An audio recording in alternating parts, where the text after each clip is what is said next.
How to improve your communication skills. Keynotes. Door 1. Master the power of listening before speaking. Develop clarity and simplicity in expression. Use body language as a communication tool. Practice empathy and emotional intelligence. Strengthen your vocabulary and language precision. 6. Eliminate fear and boost your confidence. 7. Practice active feedback and constructive responses. Learn the art of storytelling and persuasion. Introduction. Communication is the bridge that connects hearts, minds, and destinies. It is not just about words, it is about impact. In a world full of voices and noise, only those who can speak with power, clarity, and conviction will rise above the rest. Whether you are a student, a leader, a teacher, or a dreamer, your success hinges on one crucial skill: how well you communicate. Your future is tied not only to what you know, but to how you express it. Have you ever been misunderstood? Have you felt frustrated when your thoughts didn't come out the way you intended? Have you walked away from conversations wishing you had said something different, something better? If so, you're not alone. Many of the world's most influential people were not born great communicators. They became great by understanding the art and strategy behind effective communication. Today, I invite you on a journey, not just to improve your communication, but to unlock a version of yourself you've never known before. A version that commands attention when you speak. A version that touches lives through your words. A version that leads, inspires, and transforms. This is not just about being heard. It's about changing what happens after people hear you. So lean in, listen with more than your ears, because what you're about to hear today will not only change the way you talk, but the way you live. This is your invitation to speak with impact, to connect with purpose, and to grow into the communicator you were always meant to be. Master the power of listening before speaking. In a world where everyone wants to speak, the true power lies in those who know how to listen. Listening is not just a passive activity. It is an active and intentional act that opens doors to understanding, connection, and trust. Before you speak, before you express, before you deliver your truth, you must first learn how to receive someone else's. Listening is the foundation of great communication because it teaches you what matters. It reveals the fears, hopes, and beliefs of others. It gives you insight, not just into what people say, but into why they say it. And when you truly understand the why, your response becomes more meaningful, more strategic, and more effective. Think of every conversation as a dance. Speaking is one step, listening is the other. You cannot dance well unless you learn the rhythm. And the rhythm of every relationship, every connection, is built on the harmony between speaking and listening. The moment you speak without listening, you risk dancing out of sync, stepping on toes, or missing the music altogether. Many people mistake hearing for listening. Hearing is biological. Listening is intentional.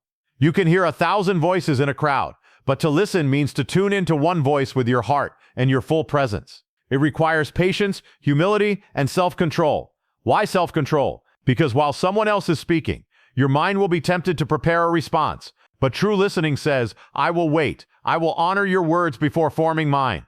Have you ever spoken to someone who gave you their undivided attention, who looked you in the eye, nodded gently, leaned in slightly, and didn't interrupt? How did that make you feel? Valued, seen, respected.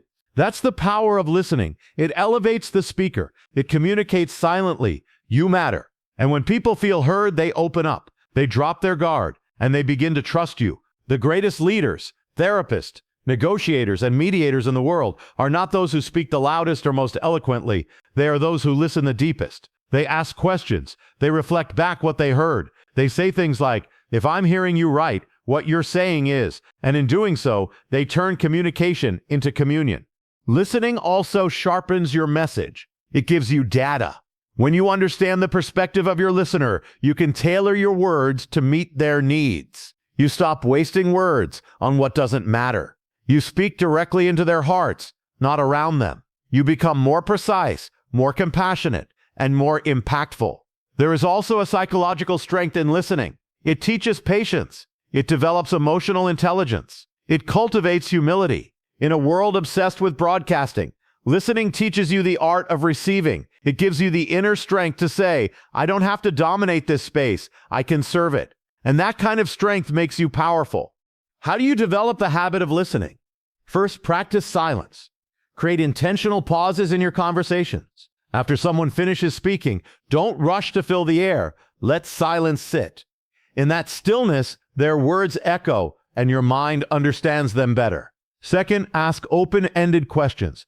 Don't just say, "Are you okay?" Say, "How are you feeling about this?" Or "What's on your mind today?" These questions invite depth. They signal that you're not looking for quick answers, you're searching for connection.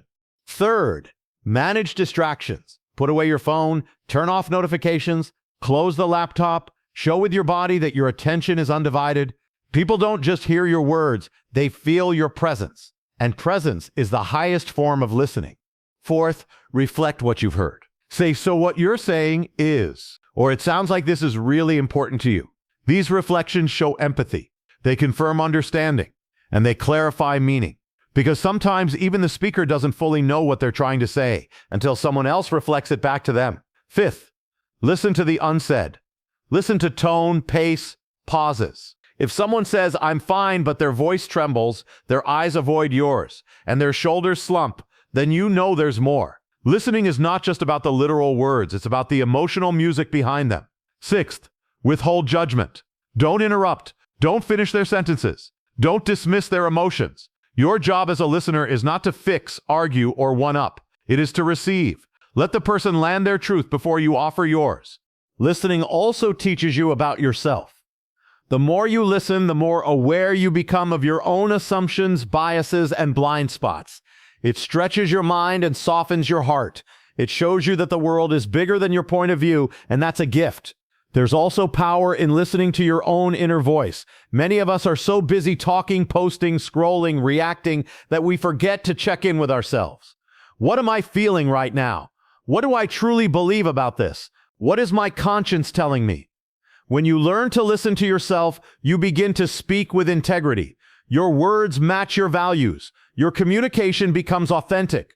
In spiritual traditions, listening is sacred. In scriptures, we often find the phrase, "He who has ears, let him hear." It implies that hearing alone is not enough. There is a deeper kind of listening, a listening that requires humility, focus, and a willingness to be changed by what we hear. Listening is also healing. Have you ever cried while talking to someone, not because of what they said, but because of how they listened? That's healing. In counseling, in ministry, in friendship, it's not always the advice that changes people, it's the presence. It's the silence that says, "I'm here, you're safe," and let us not forget, God listens. The creator of the universe listens to the whispers of your heart. If he can listen to you with patience, love, and attention, can you not do the same for your brother, your friend, your child, your spouse? In a noisy world, the one who listens becomes a sanctuary, a safe place, a vessel of grace. So before you seek to impress, inspire, influence, seek first to listen. Because listening doesn't silence your voice, it strengthens it. It builds a foundation so that when you finally speak, your words carry weight, your truth carries relevance, and your message carries life. Develop clarity and simplicity in expression. Clarity is the light that guides your message through the fog of misunderstanding. In today's fast-paced world, people don't have time to decode your thoughts. They need you to deliver them clean, direct, and sharp. The most powerful communicators in history, from spiritual leaders to tech CEOs, weren't great because they spoke long, but because they spoke clearly. Simplicity is not weakness, it is mastery. To develop clarity, start by knowing what you want to say. Write it down. Read it aloud. Ask yourself, if I had only 30 seconds, what would I say? Clarity begins with focus. Don't speak just to sound smart. Speak to make a difference. Use short sentences. Avoid jargon. Replace complex words with simpler ones. Think of your listener as someone thirsty for truth. Your job is to give them clean water, not a riddle. Clarity is also about intentional structure. Begin with a main point, follow with supporting facts, conclude with a clear takeaway. Use transitions like, "Here's why that matters," or "Let me explain with an example." Make your words a pathway, not a maze. The goal of communication is not to impress, it is to express. Simplicity doesn't mean dumbing down. It means making wisdom digestible. When you speak with clarity, people trust you more. They remember you, and they are more likely to act on what you say. So, strip away the fluff, sharpen your message, and let every word build bridges, not walls. 3, Use body language as a communication tool. Words carry meaning, but your body amplifies them or contradicts them. Studies show that more than half of human communication is nonverbal. That means you could say all the right things, but lose your audience if your body tells a different story. Every gesture, every movement, every facial expression is speaking louder than your voice. To master communication, you must master your body language. Start with eye contact. It shows confidence, presence, and respect. Look people in the eyes, not in a stare, but with intention. Smile when appropriate. A genuine smile disarms tension and builds rapport. Stand tall. Your posture reflects your inner belief. Slouching sends the message of defeat. Straight shoulders, steady feet, that's the language of leadership. Your hands are not just for decoration. They are instruments of emphasis. Use open palms to signal honesty. Use gentle gestures to guide attention. Avoid crossing your arms. It makes you seem closed or defensive. Your movement should flow with your message, not distract from it. And don't forget your tone. It's not what you say, it's how you say it. Practice in the mirror. Record yourself. Watch the way you move. Awareness is the first step to alignment. When your body speaks the same language as your words, you become unstoppable. Because people don't just hear you, they feel you.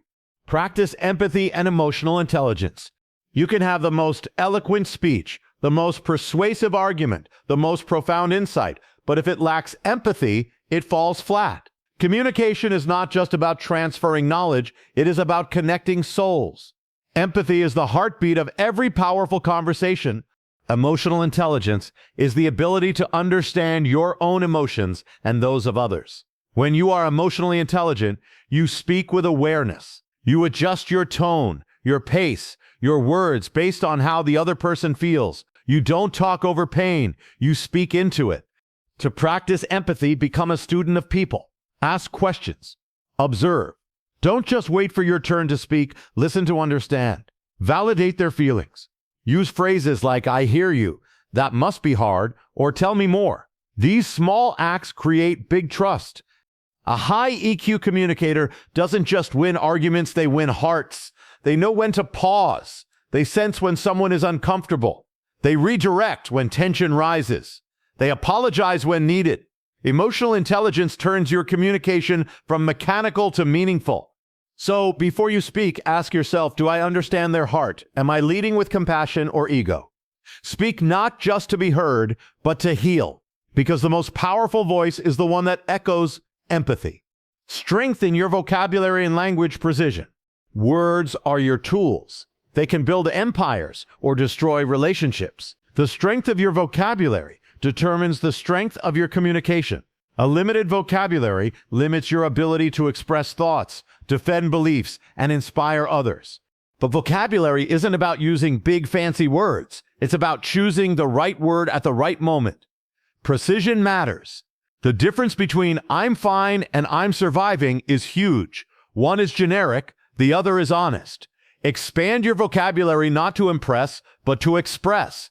Read daily. Highlight powerful words. Use a dictionary app. Practice replacing weak words with stronger ones. Instead of very big, say massive.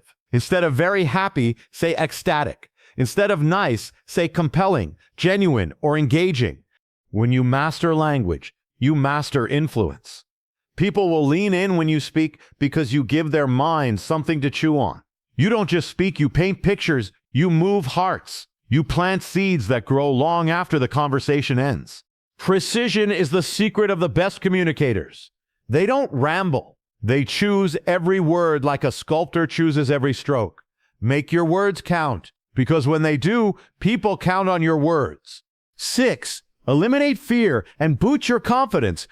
Fear is the thief of expression. It silences your voice before it ever leaves your mouth. But let me remind you, you were not born timid. Somewhere along the way, fear crept in, fear of rejection, of judgment, of saying the wrong thing. But that fear does not define you. Confidence in communication is not arrogance, it's alignment with truth. It comes from knowing your worth, preparing well, and choosing courage over comfort. To eliminate fear, you must confront it. Speak in small groups, join debates, volunteer to share your ideas. Every act of courage weakens fear's grip. Also, prepare. Confidence is born in preparation. Know your material. Practice it. Rehearse it out loud. When you know your message, you don't fear the moment. Confidence also comes from posture. Stand straight, breathe deep, smile. Your body can trick your brain into believing you're strong even when you feel weak. And finally, remember, you don't need to be perfect to be powerful. The world doesn't need another flawless speaker. It needs a real one. Speak with conviction, speak from your heart, and fear will flee. Practice active feedback and constructive responses. Communication is a two-way street. It's not just what you say, it's how you receive. Great communicators don't only speak well, they listen well. They receive feedback like treasure even when it stings, because they know that every critique is an opportunity to grow. To become a master communicator, invite feedback. Ask your listeners, was I clear? What could I do better? Don't defend, digest. Say thank you, reflect, adjust. That humility will take you further than any script. Also, learn to give feedback constructively. Speak truth, but wrap it in love. Use I statements instead of your accusations. I noticed you paused a lot is gentler than you were nervous. Keep your tone gentle, your words kind, and your motive pure. Practice makes permanent. So practice giving and receiving feedback in daily conversations. Use reflection. Ask questions. Clarify. Because the more open you are to learning, the more power you gain in every word you speak. 8. Learn the art of storytelling and persuasion. Facts tell. Stories sell. Data informs, but stories transform. The greatest communicators in history weren't just teachers, they were storytellers. Jesus, Mandela, Gandhi. They moved mountains with parables, analogies, and images. A story grabs attention, builds emotion, and makes your message unforgettable. Start with a hook, then set the scene. Introduce conflict, bring resolution. Your story is not about entertainment. It's about engagement. Use personal stories, client stories, success stories, even failures. People remember stories long after they forget facts. Also, persuasion is not manipulation. It is leading people toward truth with integrity. It means appealing to logic, logos, emotion, pathos, and credibility. When you tell a story that touches the heart and aligns with reason, you win minds and move actions. So, learn to craft narratives, practice your delivery, study great speakers. Because the secret to persuasion is not force its resonance. When your words sing in the soul, change begins. Conclusion, communication is not just a skill, it is a calling. It is how you share your truth, how you build your legacy, and how you impact the world. In this journey of improving communication skills, you have not only learned how to speak, you've learned how to lead, how to heal, how to inspire. You have the tools, the voice, the heart. Don't let another moment pass being silent when the world needs your sound. Speak with purpose, speak with fire, speak with faith, and your voice will not only echo, it will endure. Thank you.